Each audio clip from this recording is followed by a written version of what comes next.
ವಿಂಟಸ್ enterprises ಹೆಸರಲ್ಲಿ ತೆಲಂಗಾಣ ಮೂಲದ ವ್ಯಕ್ತಿಯೊಬ್ಬ ಕಲಬುರಗಿಯಲ್ಲಿ ಸುಮಾರು 800ಕ್ಕೂ ಅಧಿಕ ಜನರಿಗೆ 20 ಕೋಟಿಗೂ ಅಧಿಕ ಹಣ ವಂಚಿಸಿರುವಂಥ ಒಂದು ಪ್ರಕರಣ ಬೆಳಕಿಗೆ ಬಂದಿರುವಂಥದ್ದು. ಕಲಬುರಗಿಯ ಅಕ್ಮಾದೇವಿ ಕಾಲನಿಯಲ್ಲಿರುವಂಥ ಏನು ಈ ಒಂದು ಕಟ್ಟಡದಲ್ಲಿ ಆತ ಆಫೀಸನ್ನು ಮಾಡಿಕೊಂಡು ಇಲ್ಲಿ ಜನರಿಂದ ಹಣವನ್ನು ಹೂಡಿಕೆ ಮಾಡಿಕೊಂಡು ಸಾಕಷ್ಟು ಜನರಿಂದ ಅವರಿಗೆ ಬಡ್ಡಿಯನ್ನು ಅತ್ಯಧಿಕ ರೂಪದಲ್ಲಿ ಹಣವನ್ನು ಕೊಡ್ತಾ ಇದ್ದ. ಆ ಮೂಲಕ ಏನು ಹೆಚ್ಚೆಚ್ಚು ಜನರಿಂದ ಹಣವನ್ನು ಆತ ಹೂಡಿಕೆ ಮಾಡಿಕೊಂಡು ಕೊನೆಗೆ ಇತ್ತೀಚೆಗೆ ಹಣವನ್ನು ವಾಪಸ್ ನೀಡದೆ ಎಸ್ಕೇಪ್ ಆಗಿರುವಂಥ ಒಂದು ಪ್ರಕರಣ ಬೆಳಕಿಗೆ ಬಂದಿತ್ತು. ಅದಾದ ಬಳಿಕ ಹಣ ಕಳೆದುಕೊಂಡವರು ಕಲಬುರಗಿಯ ಸೆನ್ ಪೊಲೀಸ್ ಠಾಣೆಗೆ ಒಂದು ದೂರು ಕೂಡ ದಾಖಲು ಮಾಡ್ತಾರೆ. ದೂರು ದಾಖಲಿಸ್ಕೊಂಡಂಥ ಸೆನ್ ಪೊಲೀಸರು ಆರೋಪಿ ರಾಮ್ಲು ಅಕುಲ್ ಅನ್ನುವಂಥ ಅವನೇನಿದ್ದಾನೆ ಆತ ತೆಲಂಗಾಣದಲ್ಲಿ ತಲೆಮರೆಸ್ಕೊಂಡಂಥ ಆರೋಪಿಯನ್ನು ಇದೀಗ ಬಂಧಿಸಿ ಕರ್ಕೊಂಡು ಬಂದಿರುವಂಥದ್ದು. ಸಾಕಷ್ಟು ಜನರು ಕೂಡ ಆತನ ಬಳಿ ಹಣವನ್ನು ಹಾಕಿದ್ರು. ಹಣ ಹಾಕಿ ಆಮೇಲೆ ಆರಂಭದಲ್ಲಿ ಮೊದಲು 5 ಲಕ್ಷ ಹೂಡಿಕೆ ಮಾಡಿದಂಥವ್ರಿಗೆ ಹಂತ ಹಂತವಾಗಿ 50,000 ಪ್ರತಿ ತಿಂಗಳಿಗೆ 50,000ದಂತೆ ಹಣವನ್ನು ಕೊಡ್ತಾ ಇದ್ದ. ಹೀಗೆ 6 ತಿಂಗಳಲ್ಲಿ ಅರ್ಧದಷ್ಟು ಹಣವನ್ನು ವಾಪಸ್ ಕೊಡ್ತಿದ್ದ. ಅದಾದ ನಂತರ ಇನ್ನೂ ಹೆಚ್ಚಿನ ಪ್ರಮಾಣದಲ್ಲಿ ಹಣವನ್ನು ಹೂಡಿಕೆ ಮಾಡಿಕೊಂಡು ಅದಾದ ಬಳಿಕ ಈಗ ಸಾಕಷ್ಟು ಜನರಿಂದ ಹಣವನ್ನು ವಂಚನೆ ಮಾಡಿ ಎಸ್ಕೇಪ್ ಆಗಿದ್ದ. ಅದಾದ ಬಳಿಕ ಈಗ ಆತ ಅರೆಸ್ಟ್ ಆಗಿರುವಂಥದ್ದು. ನನ್ನ ಜೊತೆ ಸಾಕಷ್ಟು ಜನರು ಇದ್ದಾರೆ. ಸೊ ಅವರನ್ನು ಮಾತಾಡಿಸ್ತಾ ಹೋಗ್ತೀನಿ, ಯಾರ್ಯಾರು ಎಷ್ಟೆಷ್ಟು ಹಣ ಹಾಕಿದ್ದಾರೆ, ಯಾವ ರೀತಿಯಾಗಿ ವಂಚನೆ ಆಗಿದ್ದಾರೆ ಅನ್ನೋಂಥದ್ದು. ಈಗ ತಾವು ಏನು ಮಾಡ್ತಾಯಿದ್ರಿ, ಆತ ಹೆಂಗೆ ಪರಿಚಯ ನಿಮಗೆ, ಎಷ್ಟು ಹಣ ಹಾಕಿದ್ರಿ? ಸರ್ ನಮ್ಮದು ಖಾನಾವಳಿ ಬಿಸ್ನೆಸ್ ಸರ್, ವಿಂಡೋಸ್ ಎಂಟರ್ಪ್ರೈಸಸ್ ತೆಳಗಡೆ ಸರ್ ಖಾನಾವಳಿ ಮಾಡ್ತಿದ್ವಿ. ಒಂದು 3 ತಿಂಗಳಿಂದ ಅವಂದು ನಮ್ಮದು ಪಡವಾಟ ನಡೀತು ಸರ್. ಅವರು ಊಟ ಮಾಡ್ತಿದ್ರು ಸ್ಟಾಫ್ನವ್ರು ಬಂದು, ಸರ್ ಏನು ಮಾಡ್ತೀರಿ, ದುಡ್ಡು ಎಷ್ಟಾಗುತ್ತೆ ನಿಮ್ಮದು ಅಂತ ಕೇಳಿದ್ರು. ಡೈಲಿ ಒಂದು 5ರಿಂದ 10,000 ರೂಪಾಯಿ ಇದೆಲ್ಲ ಆಗುತ್ತೆ ಸರ್. ಸರ್ ನೀವು ಹಣ ಹೂಡಿಕೆ ಮಾಡಬೇಕಲ್ಲ, ನಿಮಗೂ ಒಳ್ಳೆ ಇಂಟ್ರೆಸ್ಟ್ ಕೊಡ್ತೀವಿ ಅಂತೇಳಿ ಒಂದು 5 ಲಕ್ಷ ಇನ್ವೆಸ್ಟ್ಮೆಂಟ್ ಮಾಡಿ ಸರ್, ನಾವು ಶೇರ್ ಮಾರ್ಕೆಟ್ಗೆ ಹಾಕ್ತೀವಿ, ಒಳ್ಳೆ ಲಾಭ ಕೊಡ್ತೀವಿ ಅಂತ ಹೇಳಿದ್ರು ಸರ್. ಹಂಗೆ ಸ್ವಲ್ಪ ಸಿದ್ದೇಶ್ವರಿ ಬ್ಯಾಂಕಲ್ಲಿ ಲೋನ್ ತೆಗೆದು ಇದು ನಮ್ಮಷ್ಟು ದುಡ್ಡು ಒಳ್ಳೆ ಮಾಡಿ ಒಂದು 5 ಲಕ್ಷ ಹಾಕಿದೆ ಸರ್. ನಾನು 5 ಲಕ್ಷ ಹಾಕಿದೆ, ಪ್ರತಿ ತಿಂಗಳು 50,000 ಕೊಟ್ಟ, 5 ತಿಂಗಳಿಗೆ 2.5 ಲಕ್ಷ ಲಾಭ ಕೊಟ್ಟ, 5 ಲಕ್ಷ ಅಲ್ಲೇ ಇಟ್ಕೊಂಡಿದ್ದ. ಮತ್ತೆ ಏನು ಮಾಡಿದೆ, ಇನ್ನಿಷ್ಟು ಅಮೌಂಟ್ ಇದ್ದರೂ ಜಾಸ್ತಿ ಯಾಕಂತ ಹೇಳಿದ್ರು. ನಾವು ಆಸೆಗೆ ಬಿದ್ದು ಹೊಲ ರಿಜಿಸ್ಟ್ರೇಷನ್ ಮಾಡಿ 40 ಲಕ್ಷ ದುಡ್ಡು ತಂದು ಕೊಟ್ಟೆ ಅವನಿಗೆ ಸರ್.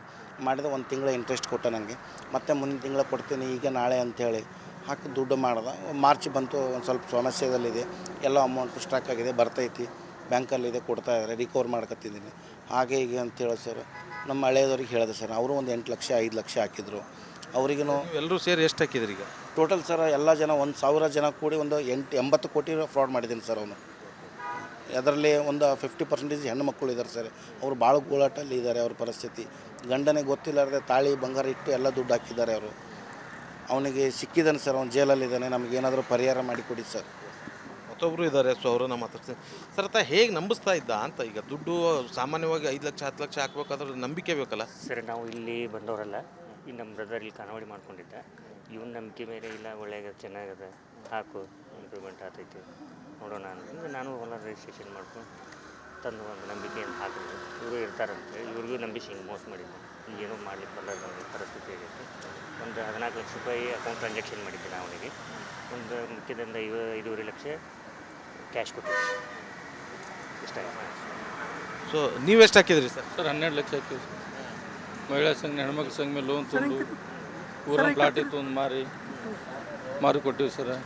ಮಹಿಳಾ ಸಂಘ ಮನೆ ಮುಂದೆ ಬಂದು ಕುಂತಲು ಇರ್ತಾರೆ. ಈಗ ಒಬ್ಬರಿಂದ ಒಬ್ಬ ಪರಿಚಯ ಆಗಿ 10 ರಂಗೆ ಕೊಡ್ತೀನಿ, 8 ರಂಗೆ ಕೊಡ್ತೀನಿ, 15 ರಂಗೆ ಕೊಡ್ತೀನಿ ಹಿಂಗೆ ಮೋಸ ಮಾಡಿ ಆಯಿತು. ಒಂದು 3-4 ತಿಂಗಳು ಕೊಟ್ಟ ಪ್ಲೇ ಮಾಡಿ ಆಯ್ತು ಮುಂದೆ ಇದು ಮಾಡಿಬಿಟ್ಟು ಸರ್. ಬಿ ಸಿ ಹಾಕಿ ಚೀಟಿ ಬಿ ಸಿ ಎಲ್ಲ ಹಾಕಿದ್ದು 1 ಲಕ್ಷ ಕೊಡ್ತಿದ್ದು ಆಸೆಗೆ ಬಿದ್ದು. ಅದು ಚೀಟಿ ಬಿ ಸಿ ಹತ್ತಿಲ್ಲ, ನಮ್ಮದು ಕೊಟ್ಟಿಲ್ಲ ಸರ್. ಹೆಂಗೆ ಅಂತ ಪರೇಶಾನ ಸರ್. ಗೋಲ್ಡ್ ಸಂಘನವ್ರು ಮನೆ ಮುಂದೆ ಬಂದು ಕುಂತಲತ್ತಾರ ದಿನ ರೀ. ಪರೇಶಾನ್ ಅವ್ರು ಬಲ್ತಂದ್ರೆ ವಾರದ ಬಡ್ಡಿ 10 ಬಡ್ಡಿ ತಂದು ಅವ್ರ ಸಂಘ ಕಟ್ಲಾಗಿತ್ತು ಸರ್. ಸೊ ನನ್ನ ಜೊತೆ ಮತ್ತೊಬ್ಬರು ಇದ್ದಾರೆ. ಜೊತೆಗೆ ಆತ ರಾಮು ಅಂತ ಏನು ಹಣ ಹೂಡಿಕೆ ಮಾಡ್ಕೊಂಡು ಎಸ್ಕೇಪ್ ಆಗಿದ್ದ. ಅವರ ಕಾರ್ ಚಾಲಕರಾಗಿ ಕೆಲಸ ಮಾಡಿದಂಥವ್ರು ಸರ್. ನೀವು ಅವ್ರ ಹತ್ರ ಕಾರ್ ಚಾಲಕರಾಗಿದ್ರಿ ಅಂತ ಹೇಳಿದ್ರಿ, ಏನು ಮಾಡ್ತಾಯಿದ್ದೆ ಸರ್ ಅವ್ನು ಹೆಂಗೆ? ನಾನು ಮೊದಲು ಖಾನಾವಳಿಯಲ್ಲಿ ನಮ್ಮದು ಖಾನಾವಳಿ ಇದೆ ಕೆಳಗಡೆಗೆ, ಅಲ್ಲಿ ಕೆಲಸ ಮಾಡ್ತಾಯಿದ್ವಿ ನಾವು. ಒಂದು 3-4 ತಿಂಗಳು ನೋಡಿದ್ವಿ ಅವನ್ನ, ಒಂಥರ ಬಿಸ್ನೆಸ್ ಯಾವ ಥರ ಇದೆ ಏನಿದೆ ಅಂತ ನೋಡಿದ್ವಿ. ಮಂದಿ ಬರ್ತಾ ಇರೋದು ಹೋಗ್ತಾ ಇರೋದು ನೋಡಿ ನಾವು ಹೋಗಿ ನೋಡಿದ್ವಿ. ಇನ್ವೆಸ್ಟ್ ಮಾಡ್ತಿದ್ರು ನೋಡಿದ್ವಿ. ಆಮೇಲೆ ನಾವು ಒಂದು 5 ಲಕ್ಷ ಇನ್ವೆಸ್ಟ್ ಮಾಡಿದ್ವಿ. 5 ಲಕ್ಷ ಇನ್ವೆಸ್ಟ್ ಮಾಡಿ ನಾನು ಅಲ್ಲೇ ಕೆಲಸಕ್ಕಂತ ಹೋದೆ ಅವ್ರ ಹತ್ರನೇ. ಯಾಕಂದ್ರೆ ನಮ್ಮ ಹಾಕಿದ್ದು 5 ಲಕ್ಷ ದುಡ್ಡಿಗೆ ಶ್ಯೂರಿಟಿ ಸುಮ್ಮನೆ ಏನಾದರೂ ಏನು ಮಾಡ್ತಾನೆ ಏನಿಲ್ಲ ಗೊತ್ತಾಗಲಿ ಅಂತ ಹೋಗಿ ಸೇರಿದೆ. ಸೇರಿ ಅವ್ನು ಡ್ರೈವರ್ ಅಂತ ತೊಗೊಂಡು ಅವ್ನು ನೋಡಿದೆ ಸಾಕಷ್ಟು ದುಡ್ಡು ಹಾಕಿದ್ರೆ ಕಸ್ಟಮರ್ ಇಲ್ಲಿಯವರೆಲ್ಲ ಹೆಣ್ಮಕ್ಳು ಎಲ್ಲರೂ ಇನ್ವೆಸ್ಟ್ ಮಾಡಿದ್ರು. ನೋಡ್ತಾ ಇದ್ದೆ, ದಿನ ತೊಗೊಂಡು ಹೋಗ್ತಿದ್ದ ಮನೆಗೆ. ಅವ್ನು ಹೆಂಡ್ತಿ ಒಳಗಿಡ್ತಿದ್ಲು, ತೊಗೋತಿದ್ರು, ಯಾರಿಗ್ಯಾರು ಕೊಡಬೇಕು ಕೊಡ್ತಿದ್ದ, ಅಕೌಂಟ್ ಟ್ರಾನ್ಸ್ಫರ್ ಮಾಡ್ತಿದ್ದ, ಎಲ್ಲ ಕರೆಕ್ಟಾಗಿ ಮಾಡ್ತಿದ್ದಾರೆ ಸರ್. ಅದು ಹೆಚ್ಚಿಗೆ ಜಾಸ್ತಿ ಜನವರಿಯಿಂದ ದುಡ್ಡು ಕೊಟ್ಟವ್ರಿಗೆ ಏನು ಶ್ಯೂರಿಟಿ ಏನು ಕೊಡ್ತೀವಿ? ಶ್ಯೂರಿಟಿ ಚೆಕ್ ಮತ್ತು ಬಾಂಡು ಮಾಡಿಕೊಡ್ತಿದ್ದ. ಅದಕ್ಕೂ ಮೀರಿ ಏನಾದರೂ ಜಾಸ್ತಿ 12 ಲಕ್ಷ ಈ ಥರ ಏನೋ ಮಾಡಿದೆ ಪ್ಲಾಟ್ ಅಂತ ಹೇಳಿ ಅಲ್ಲೊಂದು ಪ್ಲಾಟ್ ಮಾಡಿದ್ದೆ, ಅಲಾಟ್ಮೆಂಟ್ ಮಾಡಿ ಚೈಲ್ ಹತ್ರ ಪ್ಲಾಟ್ ಇದು ಮಾಡಿದ್ದ. ಆ ಪ್ಲಾಟ್ ರಿಜಿಸ್ಟ್ರೇಷನ್ ಮಾಡಿಕೊಡ್ತಿದ್ದೆ. 12 ಲಕ್ಷ ಕೊಟ್ಟರೆ ಒಂದು ಪ್ಲಾಟ್ ರಿಜಿಸ್ಟ್ರೇಷನ್ ಮಾಡಿಕೊಡ್ತೀನಿ, ನಾವು ವಾಪಸ್ ದುಡ್ಡು ಯಾವಾಗ ಕೊಡ್ತೀವಲ್ಲ ನಮ್ಗೆ ವಾಪಸ್ ಪ್ಲಾಟ್ ನಮ್ಮ ಹೆಸರಲ್ಲೇ ಬಿಟ್ಟು ಕೊಡ್ಬೇಕಂತೇಳಿ ಅದನ್ನು ಮಾಡ್ತಿದ್ದೆ ಸರ್ ಅವನು. ಈ ರೀತಿಯಾಗಿ ಏನು ಜನರಿಗೆ ವಂಚನೆ ಮಾಡಿ ಆತ ಎಸ್ಕೇಪ್ ಮಾಡಿರುವಂಥದ್ದು ಅದಲ್ಲದೆ ಕೇವಲ ಜನರಲ್ಲ, ಇಲ್ಲಿ ಸಾಕಷ್ಟು ಜನ ಹೆಣ್ಮಕ್ಳು, ಅಧಿಕಾರಿಗಳು ವಿತ್ ಪೊಲೀಸ್ ಆಫೀಸರ್ಸ್ ಕೂಡ ಸಾಕಷ್ಟು ಜನ ಹಣವನ್ನು ಆತನ ಬಳಿ ಹೂಡಿಕೆ ಮಾಡಿದಂಥದ್ದು. ಎಲ್ರಿಗೂ ಕೂಡ ಇದೀಗ ಆತ ಪಂಗ್ನಾಮ ಹಾಕಿರುವಂಥದ್ದು. ಸದ್ಯ ಪೊಲೀಸರು ಆತನನ್ನು ಬಂಧಿಸಿರುವಂಥದ್ದು. ಬಂಧಿತನಿಂದ ಸಾಕಷ್ಟು ಮಾಹಿತಿಯನ್ನು ಇದೀಗ ಪೊಲೀಸರು ಕಲೆ ಹಾಕೋದಕ್ಕೆ ಮುಂದಾಗಿರುವಂಥದ್ದು. ಕ್ಯಾಮ್ರಾ ಪರ್ಸನ್ ವಿಜಯ್ ಕುಮಾರ್ ಜೊತೆ ಓಂ ಪ್ರಕಾಶ್ ಮುನ್ನೂರ್, ರಿಪಬ್ಲಿಕ್ ಕನ್ನಡ, ಕಲಬುರಗಿ. ವಿಂಟಸ್ ಎಂಟರ್ಪ್ರೈಸಸ್ ಹೆಸರಲ್ಲಿ ತೆಲಂಗಾಣ ಮೂಲದ ವ್ಯಕ್ತಿಯೊಬ್ಬ ಕಲಬುರಗಿಯಲ್ಲಿ ಸುಮಾರು 800ಕ್ಕೂ ಅಧಿಕ ಜನರಿಗೆ 20 ಕೋಟಿಗೂ ಅಧಿಕ ಹಣ ವಂಚಿಸಿರುವಂಥ ಒಂದು ಪ್ರಕರಣ ಬೆಳಕಿಗೆ ಬಂದಿರುವಂಥದ್ದು. ಕಲಬುರಗಿಯ ಅಕ್ಮಾದೇವಿ ಕಾಲನಿಯಲ್ಲಿರುವಂಥ ಏನು ಈ ಒಂದು ಕಟ್ಟಡದಲ್ಲಿ ಆತ ಆಫೀಸನ್ನು ಮಾಡಿಕೊಂಡು ಇಲ್ಲಿ ಜನರಿಂದ ಹಣವನ್ನು ಹೂಡಿಕೆ ಮಾಡಿಕೊಂಡು ಸಾಕಷ್ಟು ಜನರಿಂದ ಅವರಿಗೆ ಬಡ್ಡಿಯನ್ನು ಅತ್ಯಧಿಕ ರೂಪದಲ್ಲಿ ಹಣವನ್ನು ಕೊಡ್ತಾ ಇದ್ದ. ಆ ಮೂಲಕ ಏನು ಹೆಚ್ಚೆಚ್ಚು ಜನರಿಂದ ಹಣವನ್ನು ಆತ ಹೂಡಿಕೆ ಮಾಡಿಕೊಂಡು ಕೊನೆಗೆ ಇತ್ತೀಚೆಗೆ ಹಣವನ್ನು ವಾಪಸ್ ನೀಡದೆ ಎಸ್ಕೇಪ್ ಆಗಿರುವಂಥ ಒಂದು ಪ್ರಕರಣ ಬೆಳಕಿಗೆ ಬಂದಿತ್ತು. ಅದಾದ ಬಳಿಕ ಹಣ ಕಳೆದುಕೊಂಡವರು ಕಲಬುರಗಿಯ ಸೆನ್ ಪೊಲೀಸ್ ಠಾಣೆಗೆ ಒಂದು ದೂರು ಕೂಡ ದಾಖಲು ಮಾಡ್ತಾರೆ.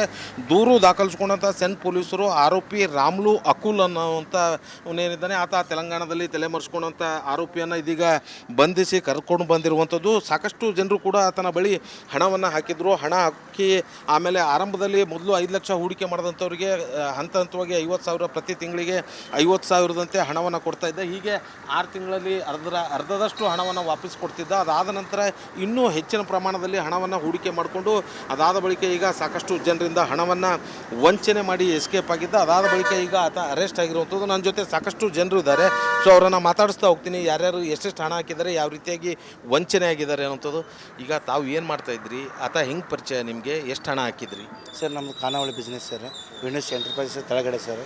ಖಾನಾವಳಿ ಮಾಡ್ತಿದ್ವಿ. ಒಂದು 3 ತಿಂಗಳಿಂದ ಅವನು ನಮ್ಮದು ಪಡವಾಟ ನಡೀತು ಸರ್. ಅವರು ಊಟ ಮಾಡ್ತಿದ್ರು ಸ್ಟಾಫ್ನವ್ರು ಬಂದು, ಸರ್ ಏನು ಮಾಡ್ತೀರಿ, ದುಡ್ಡು ಎಷ್ಟಾಗುತ್ತೆ ನಿಮ್ಮದು ಅಂತ ಕೇಳಿದ್ರು. ಡೈಲಿ ಒಂದು 5,000 ರಿಂದ 10,000 ರೂಪಾಯಿ ಇದೆಲ್ಲ ಆಗುತ್ತೆ ಸರ್. ಸರ್ ನೀವು ಹಣ ಹೂಡಿಕೆ ಮಾಡಬೇಕಲ್ಲ, ನಿಮಗೂ ಒಳ್ಳೆ ಇಂಟ್ರೆಸ್ಟ್ ಕೊಡ್ತೀವಿ ಅಂತೇಳಿ ಒಂದು 5 ಲಕ್ಷ ಇನ್ವೆಸ್ಟ್ಮೆಂಟ್ ಮಾಡಿ ಸರ್, ನಾವು ಶೇರ್ ಮಾರ್ಕೆಟ್ಗೆ ಹಾಕ್ತೀವಿ, ಒಳ್ಳೆ ಲಾಭ ಕೊಡ್ತೀವಿ ಅಂತ ಹೇಳಿದ್ರು ಸರ್. ಹಂಗೆ ಸ್ವಲ್ಪ ಸಿದ್ದೇಶ್ವರಿ ಬ್ಯಾಂಕಲ್ಲಿ ಲೋನ್ ತೆಗೆದು ಇದು ನಮ್ಮಷ್ಟು ದುಡ್ಡು ಒಳ್ಳೆ ಮಾಡಿ ಒಂದು 5 ಲಕ್ಷ ಹಾಕಿದೆ ಸರ್. ನಾನು 5 ಲಕ್ಷ ಹಾಕಿದೆ, ಪ್ರತಿ ತಿಂಗಳು 50,000 ಕೊಟ್ಟ. 5 ತಿಂಗಳಿಗೆ 2.5 ಲಕ್ಷ ಲಾಭ ಕೊಟ್ಟ. 5 ಲಕ್ಷ ಅಲ್ಲೇ ಇಟ್ಕೊಂಡಿದ್ದ. ಮತ್ತೆ ಏನು ಮಾಡಿದೆ, ಇನ್ನಿಷ್ಟು ಅಮೌಂಟ್ ಇದ್ದರೂ ಜಾಸ್ತಿ ಯಾಕಂತ ಹೇಳಿದ್ರು. ನಾವು ಆಸೆಗೆ ಬಿದ್ದು ಹೊಲ ರಿಜಿಸ್ಟ್ರೇಷನ್ ಮಾಡಿ 40 ಲಕ್ಷ ದುಡ್ಡು ತಂದು ಕೊಟ್ಟೆ ಸರ್. ಮಾಡಿದ 1 ತಿಂಗಳ ಇಂಟ್ರೆಸ್ಟ್ ಕೊಟ್ಟ ನನಗೆ. ಮತ್ತೆ ಮುಂದಿನ ತಿಂಗಳ ಕೊಡ್ತೀನಿ, ಈಗ ನಾಳೆ ಅಂಥೇಳಿ ಹಾಕಿ ದುಡ್ಡು ಮಾಡ್ದೆ. ಮಾರ್ಚ್ ಬಂತು, ಒಂದು ಸ್ವಲ್ಪ ಸಮಸ್ಯೆದಲ್ಲಿದೆ, ಎಲ್ಲ ಅಮೌಂಟು ಸ್ಟಾಕ್ ಆಗಿದೆ, ಬರ್ತೈತಿ, ಬ್ಯಾಂಕಲ್ಲಿದೆ, ಕೊಡ್ತಾ ಇದ್ದಾರೆ, ರಿಕವರ್ ಮಾಡ್ಕೊತಿದ್ದೀನಿ ಹಾಗೆ ಹೀಗೆ ಅಂತೇಳಿ ಸರ್. ನಮ್ಮ ಹಳೆಯದವ್ರಿಗೆ ಹೇಳಿದೆ ಸರ್, ಅವರು ಒಂದು 8 ಲಕ್ಷ 5 ಲಕ್ಷ ಹಾಕಿದ್ರು. ಅವರಿಗೂ ಎಲ್ಲರೂ ಸೇರಿ ಎಷ್ಟು ಹಾಕಿದ್ರಿ ಈಗ ಟೋಟಲ್ ಸರ್? ಎಲ್ಲ ಜನ 1,000 ಜನ ಕೂಡಿ ಒಂದು 80 ಕೋಟಿ ಫ್ರಾಡ್ ಮಾಡಿದ್ದೀನಿ ಸರ್ ಅವನು. ಅದರಲ್ಲಿ ಒಂದು 50% ಹೆಣ್ಣು ಮಕ್ಕಳು ಇದ್ದಾರೆ ಸರ್. ಅವರು ಭಾಳ ಗೋಳಾಟಲ್ಲಿ ಇದ್ದಾರೆ. ಅವ್ರ ಪರಿಸ್ಥಿತಿ ಗಂಡನೇ ಗೊತ್ತಿಲ್ಲಾರ್ದೆ ತಾಳಿ ಬಂಗಾರ ಇಟ್ಟು ಎಲ್ಲ ದುಡ್ಡು ಹಾಕಿದ್ದಾರೆ ಅವರು. ಅವನಿಗೆ ಸಿಕ್ಕಿದ್ದಾನೆ ಸರ್, ಅವ್ನು ಜೈಲಲ್ಲಿದ್ದಾನೆ. ನಮಗೇನಾದರೂ ಪರಿಹಾರ ಮಾಡಿಕೊಡಿ ಸರ್. ಮತ್ತೊಬ್ಬರು ಇದ್ದಾರೆ, ಸೊ ಅವರನ್ನು ಮಾತಾಡ್ತೀನಿ ಸರ್. ಆತ ಹೇಗೆ ನಂಬಿಸ್ತಾ ಇದ್ದ ಅಂತ? ಈಗ ದುಡ್ಡು ಸಾಮಾನ್ಯವಾಗಿ 5 ಲಕ್ಷ 10 ಲಕ್ಷ ಹಾಕ್ಬೇಕಾದ್ರೆ ನಂಬಿಕೆ ಬೇಕಲ್ಲ ಸರ್. ನಾವು ಇಲ್ಲಿ ಬಂದವರಲ್ಲ, ಈ ನಮ್ಮ ಬ್ರದರ್ ಇಲ್ಲಿ ಖಾನಾವಳಿ ಮಾಡ್ಕೊಂಡಿದ್ದ. ಇವನ ನಂಬಿಕೆ ಮೇಲೆ ಇಲ್ಲ, ಒಳ್ಳೆಯದ ಚೆನ್ನಾಗದ, ಹಾಕು ಇಂಪ್ರೂವ್ಮೆಂಟ್ ಆಗ್ತೈತಿ ನೋಡೋಣ ಅಂತಂದ್ರೆ ನಾನು ಹೊಲ ರಿಜಿಸ್ಟ್ರೇಷನ್ ಮಾಡ್ಕೊಂಡು ತಂದು ಒಂದು ನಂಬಿಕೆಯನ್ನು ಹಾಕಿದ್ರು. ಇವರು ಇರ್ತಾರಂತೆ, ಇವ್ರಿಗೂ ನಂಬಿಸಿ ಹಿಂಗೆ ಮೋಸ ಮಾಡಿದ್ದೆ. ಈಗೇನೂ ಮಾಡ್ಲಿಕ್ಕೆ ಬರಲ್ಲ ಪರಿಸ್ಥಿತಿ ಆಗೈತಿ. ಒಂದು 14 ಲಕ್ಷ ರೂಪಾಯಿ ಅಕೌಂಟ್ ಟ್ರಾನ್ಸಾಕ್ಷನ್ ಮಾಡಿದ್ದೆ ನಾನು ಅವನಿಗೆ. ಒಂದು ಮಿಕ್ಕಿದಿಂದ 5.5 ಲಕ್ಷ ಕ್ಯಾಶ್ ಕೊಟ್ಟಿದ್ದೆ. ಇಷ್ಟಾಗಿ. ಸೊ ನೀವೆಷ್ಟು ಹಾಕಿದ್ರಿ ಸರ್? ಸರ್ 12 ಲಕ್ಷ ಹಾಕಿವಿ ಸರ್. ಮಹಿಳಾ ಸಂಘ, ಹೆಣ್ಮಕ್ಳ ಸಂಘ ಮೇಲೆ ಲೋನ್ ತೊಗೊಂಡು ಊರಿನ ಪ್ಲಾಟ್ ಇತ್ತು ಒಂದು ಮಾರಿ ಕೊಟ್ಟಿವಿ ಸರ್. ಮಹಿಳಾ ಸಂಘ ಮನೆ ಮುಂದೆ ಬಂದು ಕುಂತಲು ಇರ್ತಾರೆ. ಈಗ ಒಬ್ಬರಿಂದ ಪರಿಚಯ ಆಗಿ 10 ರಂಗೆ ಕೊಡ್ತೀನಿ, 8 ರಂಗೆ ಕೊಡ್ತೀನಿ, 15 ರಂಗೆ ಕೊಡ್ತೀನಿ ಹಿಂಗೆ ಮೋಸ ಮಾಡಿ ಆಯಿತು. ಒಂದು 3-4 ತಿಂಗಳು ಕೊಟ್ಟ ಅಪ್ಲೈ ಮಾಡಿ ಆಯ್ತು, ಮುಂದೆ ಇದು ಮಾಡಿಬಿಟ್ಟು ಸರ್. ಬಿ ಸಿ ಹಾಕಿವಿ, ಚೀಟಿ ಬಿ ಸಿ ಹಾಕಿದ್ದು 1 ಲಕ್ಷ ಕೊಡ್ತಿದ್ದು ಆಸೆಗೆ ಬಿದ್ದು. ಅದು ಚೀಟಿ ಬಿ ಸಿ ಹತ್ತಿಲ್ಲ, ನಮ್ಮದು ಕೊಟ್ಟಿಲ್ಲ ಸರ್. ಹೆಂಗೆ ಅಂತ ಪರೇಶಾನ ಸರ್. ಗೋಲ್ಡ್ ಸಂಘನವ್ರು ಮನೆ ಮುಂದೆ ಕುಂದಿರ್ತಾರೆ ದಿನ ರೀ. ಪರೇಶಾನ್ ಅವ್ರು ಬಲ್ತಂದ್ರೆ ವಾರದ ಬಡ್ಡಿ 10 ಬಡ್ಡಿ ತಂದು ಅವ್ರ ಸಂಘ ಕಟ್ಲಾಗಿತ್ತು ಸರ್. ಸೊ ನನ್ನ ಜೊತೆ ಮತ್ತೊಬ್ಬರು ಇದ್ದಾರೆ. ಜೊತೆಗೆ ಆತ ರಾಮು ಅಂತ ಏನು ಹಣ ಹೂಡಿಕೆ ಮಾಡ್ಕೊಂಡು ಎಸ್ಕೇಪ್ ಆಗಿದ್ದ. ಅವರ ಕಾರ್ ಚಾಲಕರಾಗಿ ಕೆಲಸ ಮಾಡಿದಂಥವ್ರು ಸರ್. ನೀವು ಅವ್ರ ಹತ್ರ ಕಾರ್ ಚಾಲಕರಾಗಿದ್ರಿ ಅಂತ ಹೇಳಿದ್ರಿ, ಏನು ಮಾಡ್ತಾಯಿದ್ದೆ ಸರ್? ಒಂದು ಹೆಂಗೆ? ನಾನು ಮೊದಲು ಖಾನಾವಳಿಯಲ್ಲಿ ನಮ್ಮದು ಖಾನಾವಳಿ ಇದೆ ಕೆಳಗಡೆಗೆ, ಅಲ್ಲಿ ಕೆಲಸ ಮಾಡ್ತಾಯಿದ್ವಿ ನಾವು. ಒಂದು 3-4 ತಿಂಗಳು ನೋಡಿದ್ವಿ ಅವನ್ನ, ಒಂಥರ ಬಿಸ್ನೆಸ್ ಯಾವ ಥರ ಇದೆ ಏನಿದೆ ಅಂತ ನೋಡಿದ್ವಿ. ಮಂದಿ ಬರ್ತಾ ಇರೋದು ಹೋಗ್ತಾ ಇರೋದು ನೋಡಿ ನಾವು ಹೋಗಿ ನೋಡಿದ್ವಿ, ಇನ್ವೆಸ್ಟ್ ಮಾಡ್ತಿದ್ರು ನೋಡಿದ್ವಿ. ಆಮೇಲೆ ನಾವು ಒಂದು 5 ಲಕ್ಷ ಇನ್ವೆಸ್ಟ್ ಮಾಡಿದ್ವಿ. 5 ಲಕ್ಷ ಇನ್ವೆಸ್ಟ್ ಮಾಡಿ ನಾನು ಅಲ್ಲೇ ಕೆಲಸಕ್ಕಂತ ಹೋದೆ ಅವ್ರ ಹತ್ರನೇ. ಯಾಕಂದ್ರೆ ನಮ್ಮ ಹಾಕಿದ್ದು 5 ಲಕ್ಷ ದುಡ್ಡಿಗೆ ಶ್ಯೂರಿಟಿ ಸುಮ್ಮನೆ ಏನಾದರೂ ಏನು ಮಾಡ್ತಾನೆ ಏನಿಲ್ಲ ಗೊತ್ತಾಗಲಿ ಅಂತ ಹೋಗಿ ಸೇರಿದೆ. ಅವ್ನು ಡ್ರೈವರ್ ಅಂತ ತೊಗೊಂಡು ಅವ್ನು ನೋಡಿದೆ ಸಾಕಷ್ಟು ದುಡ್ಡು ಹಾಕಿದ್ರೆ ಕಸ್ಟಮರ್ ಇಲ್ಲಿಯವರೆಲ್ಲ ಹೆಣ್ಮಕ್ಳು ಎಲ್ಲರೂ ಇನ್ವೆಸ್ಟ್ ಮಾಡಿದ್ರು. ನೋಡ್ತಾ ಇದ್ದೆ, ದಿನ ತೊಗೊಂಡು ಹೋಗ್ತಿದ್ದ ಮನೆಗೆ. ಅವ್ನು ಹೆಂಡ್ತಿ ಒಳಗಿಡ್ತಿದ್ಲು, ತೊಗೋತಿದ್ರು, ಯಾರಿಗ್ಯಾರು ಕೊಡಬೇಕು ಕೊಡ್ತಿದ್ದ, ಅಕೌಂಟ್ ಟ್ರಾನ್ಸ್ಫರ್ ಮಾಡ್ತಿದ್ದ, ಎಲ್ಲ ಕರೆಕ್ಟಾಗಿ ಮಾಡ್ತಿದ್ದಾರೆ ಸರ್. ಅದು ಹೆಚ್ಚಿಗೆ ಜಾಸ್ತಿ ಜನವರಿಯಿಂದ ದುಡ್ಡು ಕೊಟ್ಟವ್ರಿಗೆ ಏನು ಶೂರಿಟಿ ಏನು ಕೊಡ್ತಾರೆ? ಶ್ಯೂರಿಟಿ ಚೆಕ್ ಮತ್ತು ಬಾಂಡು ಮಾಡಿಕೊಡ್ತಿದ್ದ. ಅದಕ್ಕೂ ಮೀರಿ ಏನಾದರೂ ಜಾಸ್ತಿ 12 ಲಕ್ಷ ಈ ಥರ ಏನು ಮಾಡಿದೆ, ಪ್ಲಾಟ್ ಅಂತ ಹೇಳಿ ಅಲ್ಲೊಂದು ಪ್ಲಾಟ್ ಮಾಡಿದ್ದೆ, ಅಲಾಟ್ಮೆಂಟ್ ಮಾಡಿ ಚೈಲ್ ಹತ್ರ ಪ್ಲಾಟ್ ಇದು ಮಾಡಿದ್ದ. ಆ ಪ್ಲಾಟ್ ರಿಜಿಸ್ಟ್ರೇಷನ್ ಮಾಡಿಕೊಡ್ತಿದ್ದ. 12 ಲಕ್ಷ ಕೊಟ್ಟರೆ ಒಂದು ಪ್ಲಾಟ್ ರಿಜಿಸ್ಟ್ರೇಷನ್ ಮಾಡಿಕೊಡ್ತೀನಿ, ನಾವು ವಾಪಸ್ ದುಡ್ಡು ಯಾವಾಗ ಕೊಡ್ತೀವಲ್ಲ ನಮ್ಗೆ ವಾಪಸ್ ಪ್ಲಾಟ್ ನಮ್ಮ ಹೆಸರಲ್ಲೇ ಬಿಟ್ಟು ಕೊಡ್ಬೇಕಂತೇಳಿ ಅದನ್ನು ಮಾಡ್ತಿದ್ದೆ ಸರ್ ಅವನು. ಈ ರೀತಿಯಾಗಿ ಏನು ಜನರಿಗೆ ವಂಚನೆ ಮಾಡಿ ಆತ ಎಸ್ಕೇಪ್ ಮಾಡಿರುವಂಥದ್ದು. ಅದಲ್ಲದೆ ಕೇವಲ ಜನರಲ್ಲ, ಇಲ್ಲಿ ಸಾಕಷ್ಟು ಜನ ಹೆಣ್ಮಕ್ಳು, ಅಧಿಕಾರಿಗಳು ವಿತ್ ಪೊಲೀಸ್ ಆಫೀಸರ್ಸ್ ಕೂಡ ಸಾಕಷ್ಟು ಜನ ಹಣವನ್ನು ಆತನ ಬಳಿ ಹೂಡಿಕೆ ಮಾಡಿದಂಥದ್ದು. ಎಲ್ರಿಗೂ ಕೂಡ ಇದೀಗ ಆತ ಪಂಗ್ನಾಮ ಹಾಕಿರುವಂಥದ್ದು. ಸದ್ಯ ಪೊಲೀಸರು ಆತನನ್ನು ಬಂಧಿಸಿರುವಂಥದ್ದು. ಬಂಧಿತನಿಂದ ಸಾಕಷ್ಟು ಮಾಹಿತಿಯನ್ನು ಇದೀಗ ಪೊಲೀಸರು ಕಲೆ ಹಾಕೋದಕ್ಕೆ ಮುಂದಾಗಿರುವಂಥದ್ದು. ಕ್ಯಾಮ್ರಾ ಪರ್ಸನ್ ವಿಜಯ್ ಕುಮಾರ್ ಜೊತೆ ಓಂ ಪ್ರಕಾಶ್ ಮುನ್ನೂರ್, ರಿಪಬ್ಲಿಕ್ ಕನ್ನಡ, ಕಲಬುರಗಿ.